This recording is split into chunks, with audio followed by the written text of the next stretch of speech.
We're joined now by Raslan Ibrahim, who is a professor of international relations at the State University of New York. Professor Ibrahim, thank you very much for joining us once again here on Arabiya English. Quite a lot of progress, it would appear, is being made. We've heard President Trump saying today the US has had, quote, good and productive conversations with Iran. He's also saying that he's ordering the postponement of military strikes on Iranian power plants and energy infrastructure. What do you read into this? Does that sound like progress to you? Yes, I think this is the most conciliatory message of President Trump since the beginning of the war. And you can see regional parties like the news said that Egypt, Pakistan, and Turkey has been transferring message between Tehran and Washington on this. As you said, the goal of this message from President Trump also is to calm the markets and calm the concern that has been even within the American public, as well as the oil and the gas prices are very high. So one of the main goals of this statement is to calm the markets and to calm the American public, who is worried that this war is not going to end soon. So I think the statement about that at least there is a negotiation between the parties that could bring some hope that this war could end sometime soon. Okay, so you're saying an attempt to calm the markets, and you're describing this as the war of narratives. And it's quite confusing, this story, because the Iranian Fars news agency is saying that there is no such dialogue taking place directly or indirectly. Why do you think there is such a discrepancy when it comes to establishing what the facts are here? First of all, is because of the history of Donald Trump's statements. President Trump, since the beginning of this war, has making contradictory statements about this war, about the goals of this war, about the strategy of the war, about winning or losing in this war. So the contradiction on his previous statements make American public as well as the market are not confident on the truth of his statements. And that's partly because of the contradictions of his previous statement.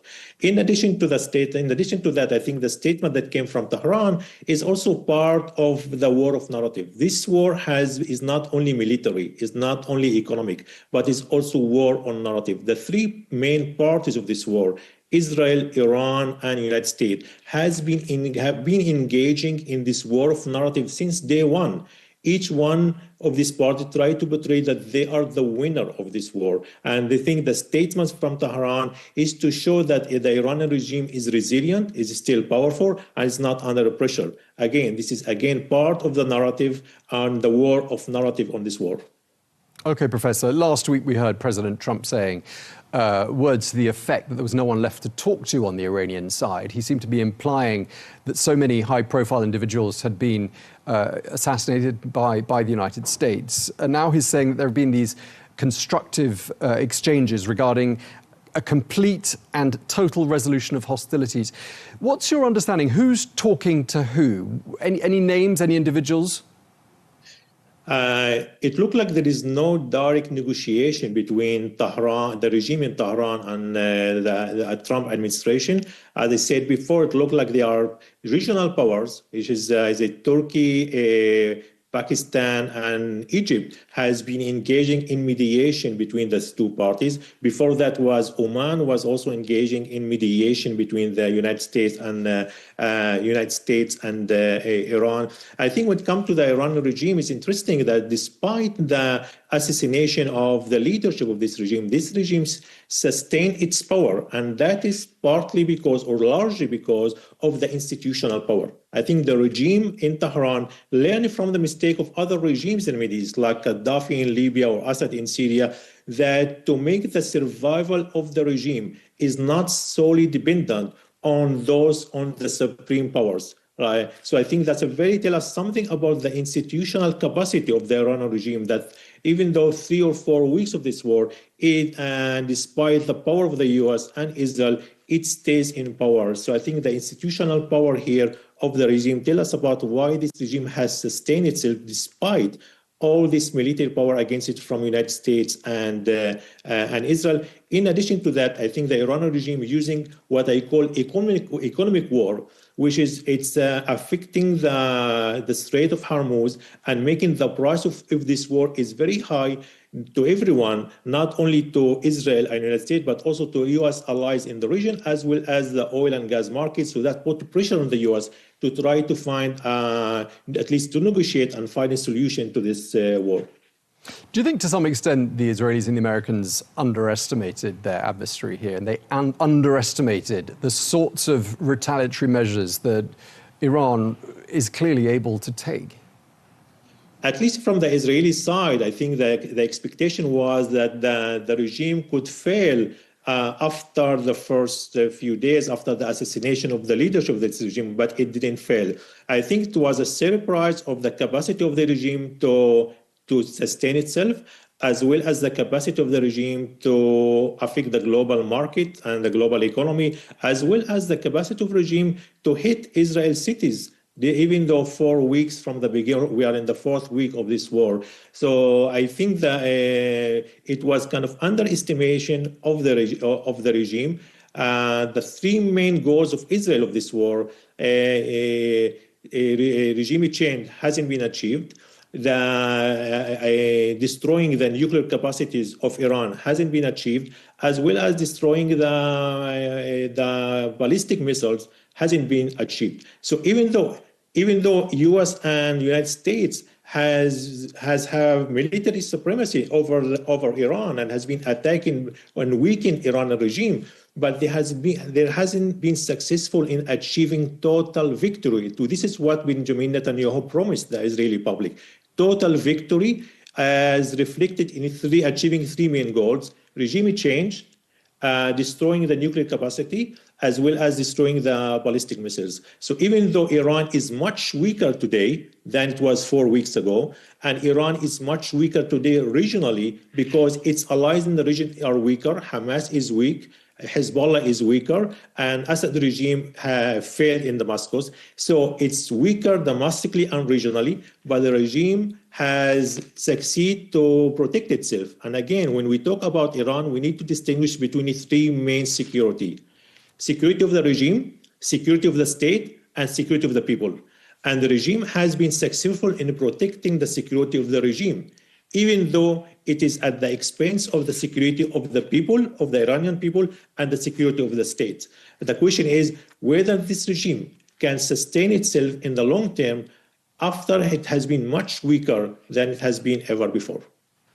What can we assume that Washington's Gulf allies are telling President Trump's administration at this point? I think the Arab Gulf states, they have been paying the highest price of this war. They didn't initiate this war. They tried to solve this war, but they are paying the highest price of this war. From the Arab Gulf states, that if the regime of Iran is a major threat to them, as we have seen. It's a threat to Saudi Arabia, to Kuwait, to UAE, to Qatar, and all Arab Gulf states. And they had been attacked by the Iranian regime. So they feel the threat, and the geographic proximity make them much more in danger than Israel and the United States. That's first. But on the other hand, if this regime fails, they will be a neighboring of a failed state. And the experience of Libya and Syria and Afghanistan tell us that failed states pose a major threat to neighboring countries because they are a fertile ground of terrorism and extremism. So either way, they will be under threat from Iran. In addition to that, I think their reliance on U.S. protection. This war shows that they have to rethink their strategy. They have to rethink their strategy in order to protect their own security. So in addition to have this reliance on American power, they need to also add regional mechanism to protect themselves. As I said, they didn't initiate this war, but they have paid the highest price of this war so far, more than Israel and more than the United States and more than other regional countries.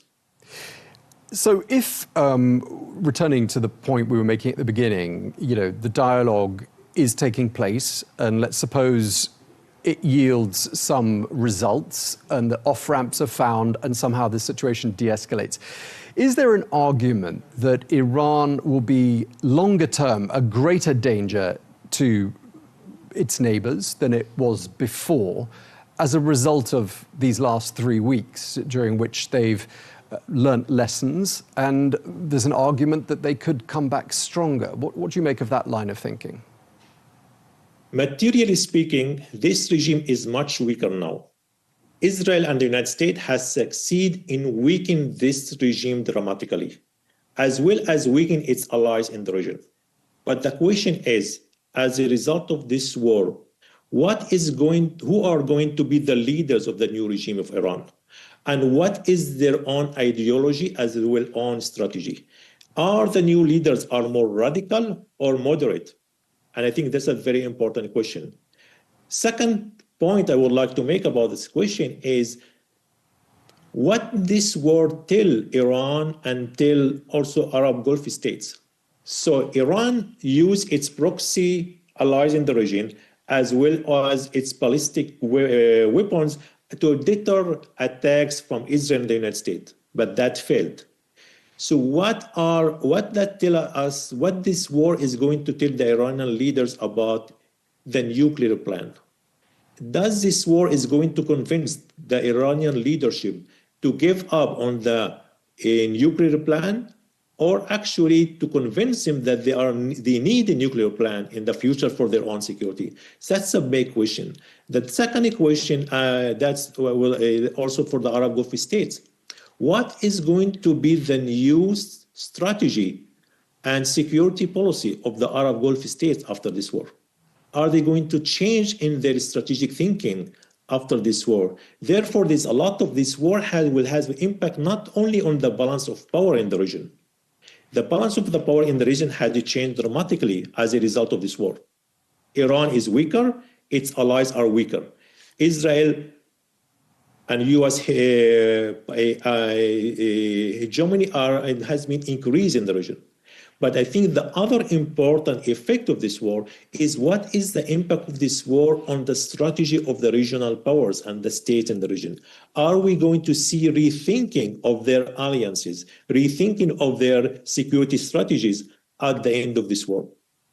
Yeah, and actually on that note, I saw some comments by the foreign minister of Oman, a country that prides itself on neutrality and the country that was brokering the talks between the United States and Iran. The minister said, this is not a war of Iran's making. This war is causing widespread economic problems. And I detect in what he was saying frustration, impatience. And I'm wondering whether you think countries like Oman might ultimately rethink, who their allies are. And I don't think it's just, the question is not only about Oman. I think the question is about all states in the region. Like, as I said before, is this war make states to rethink their own strategy. And I think this war showed showed the limits of the strategy that they have been adopting for decades. Now, this war will make not only changes in the balance of power, but also changes in their security strategies. And in the case of Oman, its interesting strategy has been to be like a friend to all parties and try to mediate between the parties in the region. And they have been mediating between the U.S. and Iran.